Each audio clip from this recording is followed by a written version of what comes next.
務集東3渡赤水，就係喺呢個渡口嗰度上岸啦。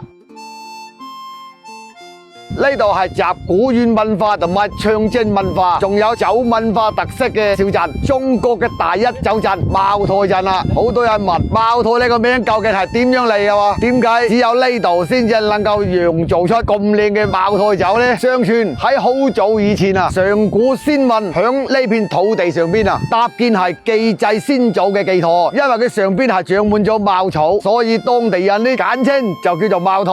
呢個就係茅台鎮名嘅由嚟啦。而茅台鎮自古就有春宴酒貴州，近上醉茅台嘅說法啦。以前嘅茅台鎮呢係春宴嘅集散地嚟嘅，好多陝西同埋山西嘅商人啊都匯聚於此嘅。成個茅台鎮呢有128平方公里，一共有3000幾家嘅酒廠。咁其他嘅地方點解釀唔出咁多嘅靚酒呢？就因為天時地利同埋人和。茅台當地釀酒歷史已經有2000幾年啦，經過好多朝代嘅演變同埋發展，先至形成咗今日嘅茅台酒啦。釀造茅台酒嘅生產過程呢係好複雜嘅，要經過一個週期，2處透料，9處蒸煮，8處發酵，7處許酒，而且響每一輪次嘅酒嘅生產都要按照節氣嘅生產作業嘅，因此就成就咗順應天時嘅理念，承接地利，以物候更迭為指引，精耕細作，成就叫天人共諒，加上傳授至今嘅匠心精神同非遺釀造嘅技術，先能夠生產出茅台特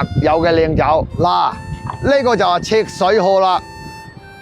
所有嘅茅台酒，包括茅台鎮嘅酒，都係用呢條河嘅水坑去釀造嘅。每年到咗重陽節，天氣變涼嗰陣，赤水河呢就會恢復翻清澈嘅。咁樣茅台鎮嘅師傅呢就開始咗新一年嘅茅台酒嘅釀造啦。端午就祭曲，重陽就落沙。呢度嘅沙指嘅係貴州人話特有嘅一種紅英子綠高粱，佢嘅顆粒呢係醬紅色嘅，就好似沙子咁嘅，所以呢被稱之為就係沙啦。而咁樣一粒一粒嘅沙呢，喺茅台匠人嘅手中經過複雜嘅工藝同埋5年嘅沉澱，最終先正成為咗大家喜愛嘅茅台酒。作為中華民族珍貴嘅文化遺產，每年茅台人都會喺重陽節呢一日舉辦隆重嘅茅台酒節，嚟傳達敬畏天地、懷緬先輩嘅文化理念。喺甲辰年嘅茅台酒節發佈嘅茅台九章，更加係提出咗叫做順天敬人、明理厚德嘅企業價值觀啦，以崇敬同埋感恩之心弘揚中華傳統文化。每一支嘅茅台酒嘅背後啊，都承托着茅台人嘅執着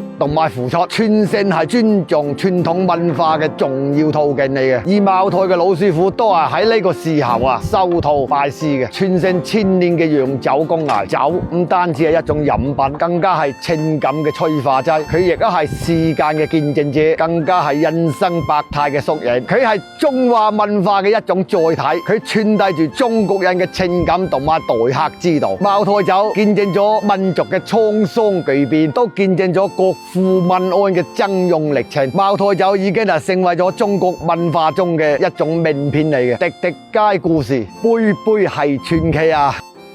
你哋有冇學到嘢啊？識晒！